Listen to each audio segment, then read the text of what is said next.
அப்படி விதிர்த்து போய் நிக்கிறேன், அழுற, கதறேன், சல்லா துணி போட்டுட்டு கடவுள் கிட்ட தான் அழுக. எனக்கு இது நடக்கலாமா?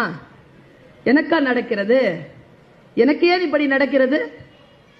ரொம்ப ரொம்ப ரொம்ப ரொம்ப வேதனையில எங்க அம்மா நான் அழுதுகிட்டு இருக்கிற நேரத்துல நான் தொழுக முடிச்சிட்டு வரட்டோன்னு பார்த்துட்டு வந்த உடனே ஒரே வார்த்தை தான் சொல்லுச்சு.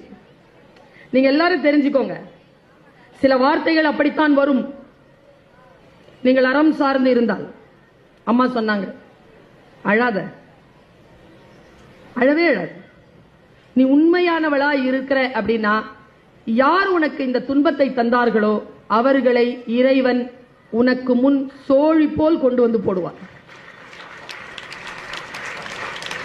அவர்களுக்காக நீ பிரார்த்தனை செய்ய தொடங்குவாய்.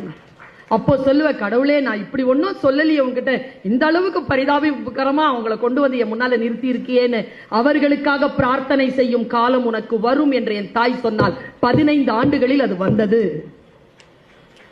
காலம் காலம் எடுத்துக்கொண்டது, ஆனால் வந்தது. நான் அழுவதே இல்லையே. வாழ்க்கை உங்களுக்கு சில சிரமங்களை தரும், எதிர்கொள். வலிக்கும், எதிர்கொள். துயரப்படாத, புலம்பாத. புலம்புதலும் துயரப்படுவதிலும் ஆப்ஷன். எதிர்கொள், புரிந்துகொள், டைம் கொடு, ரியாக்ட் பண்ணாத, ரெஸ்பாண்ட் பண்ணு.